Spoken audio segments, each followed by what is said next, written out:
Hi Emma, as I mentioned to you, our client is considering buying a fairly rundown building with a view to redeveloping it, and part of their plans include the installation of CCTV throughout. And I just wondered if you could run through the implications from a data protection perspective of installing CCTV. Yes, absolutely. So CCTV does raise a number of data protection issues. By recording CCTV, the client will be processing personal data because they'll be processing images and footage of individuals.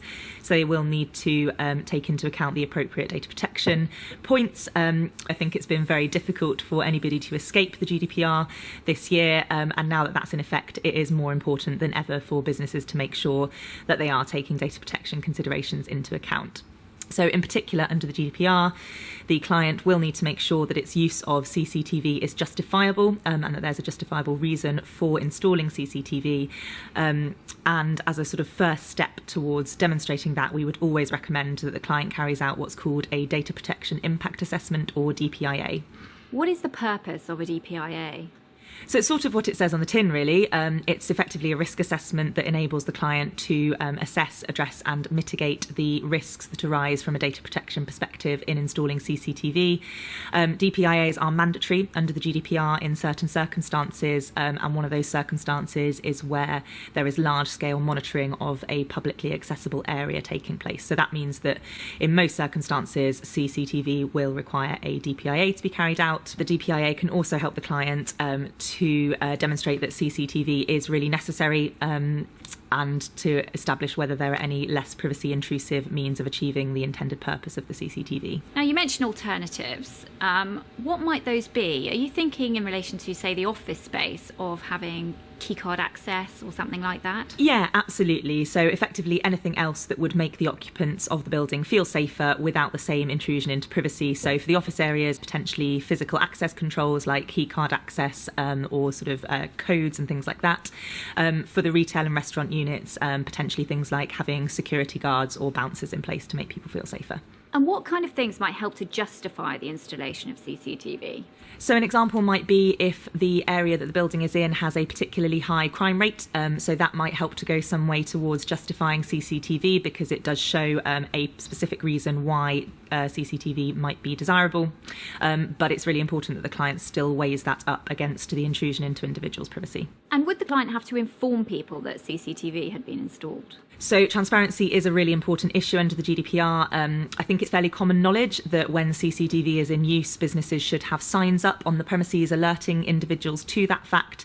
That's still the case under the GDPR, but the difference is that the GDPR is much more prescriptive about the level of information that has to be given to people on what is being done with their data and what their rights are. And what does that actually mean in practice?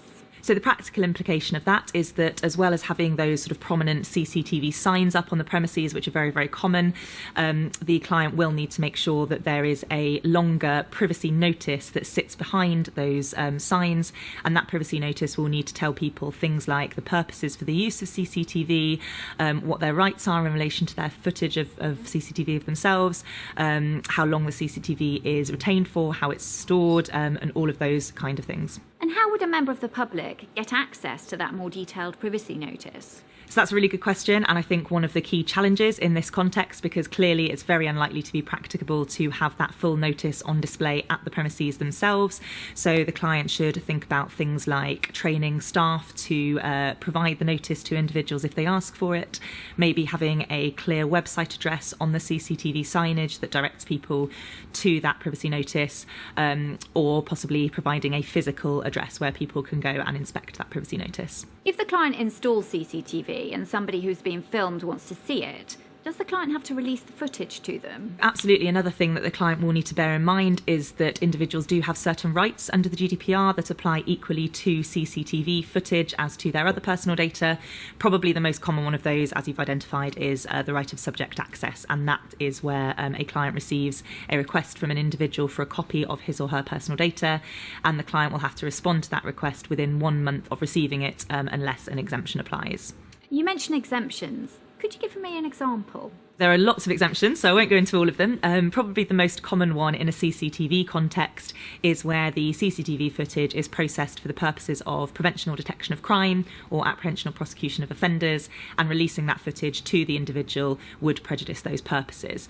In reality, it's a fairly narrow exemption because the client would need to be able to demonstrate that if that footage was released to the individual, that would have an adverse effect on an ongoing investigation. I imagine that there are numerous other issues with subject access requests. So in a CCTV context, I think one of the main challenges with subject access requests is that the footage requested is rarely ever going to be just of one person. There'll obviously be lots of other individuals in the footage, and that footage therefore constitutes their personal data as well as the individual's personal data. So the client will need to make sure that it is protecting other people's rights as well as complying with its obligations to respond to subject access requests. One of the things that the client might want to think about to sort of address that is having technology in place to obscure images of third-party individuals. It might be acceptable in some circumstances to release footage in response to a subject access request without obscuring images of other people. For example, if the CCTV is in a public area and none of the individuals are doing anything particularly sort of private or embarrassing, then there's no expectation of privacy, and therefore it's likely to be acceptable to release that footage in response to the subject access request. But the regulator is increasingly expecting businesses to have this kind of technology in place regardless of the cost or the resource. What if the police asked to see the CCTV footage? So the client may well come across scenarios where a third party requests copies of the footage. You're right, it's most commonly the police.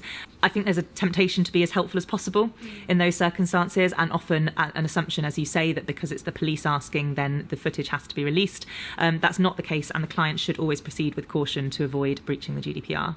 And what kind of steps should the client be taking in these circumstances? So the type of steps that we would expect the client to be taking are things like making sure that the request is received in writing, so that there's a written record of it. Verifying the identity of the requester is really important to make sure that they are who they say they are. Making sure that the requester sets out in detail as much as possible about why they need the footage, what they're going to use it for. And that would include, for example, if the requester was intending to use the footage as part of an investigation and considered that it was necessary for that investigation. But it's really important to remember that it's the client's responsibility to do that assessment of whether the footage is necessary for those purposes. The client should also always make sure that the request is escalated to the right person or the right team within the organisation to make sure that it's handled appropriately. Making sure that only the minimum amount of personal data is disclosed is also really important, so only the footage that shows the incident that's being investigated or that's relevant to the investigation, and finally keeping a written record of every decision that's made in relation to that request so that there's an audit trail. What about ensuring that this CCTV footage doesn't fall into the wrong hands? So security is definitely a really important principle of the GDPR. The client is obliged under the GDPR to make sure that personal data is protected by technical and organisational measures. So that means making sure that the footage is held securely when it's held electronically. Again, that there are appropriate access controls in place, both physical and technological, to make sure that only authorised members of staff can see that footage. And then when the data is shared with a third party or an individual, making sure that the sharing process is secure as well. So, for example, by encrypted email or by an encrypted USB stick that's sent via recorded delivery, for example. If security is breached, what is the penalty? I mean, I've heard there's some horrific fines for breach of GDPR. So there's a tiered system of fines under the GDPR. The higher tier is for breaches of what are seen as the sort of key principles of GDPR. So security that we've just talked about, transparency, complying with individuals' rights, things like that. And that tier is up to a maximum of 20 million euros or 4% of annual worldwide turnover, whichever is higher. There is a lower tier of fine as well, the small sum of 10 million euros or 2% of turnover. That applies to breaches such as failure to carry out a DPIA, for example. Do you have any final tips for someone thinking of installing CCTV? Given the huge fines, the increased compliance obligations, should they just forget it and go for something else? The fines definitely sound very, very daunting and can put people off. I think the final point that I would make is that the GDPR shouldn't be seen necessarily as a barrier to implementing effective and important safety measures such as CCTV. What the GDPR is about really is making sure that people just think through the privacy implications of these sorts of technologies properly and making sure that there is a documented record of that. So I think the most important compliance tool that a business has is that DPIA that we've mentioned a few times. And I think provided that DPIA process is properly carried out and all the appropriate risks are considered and mitigations put in place, then there's no reason why a client should be put off installing CCTV. Well, thanks very much, Emma. That's been really useful. No problem.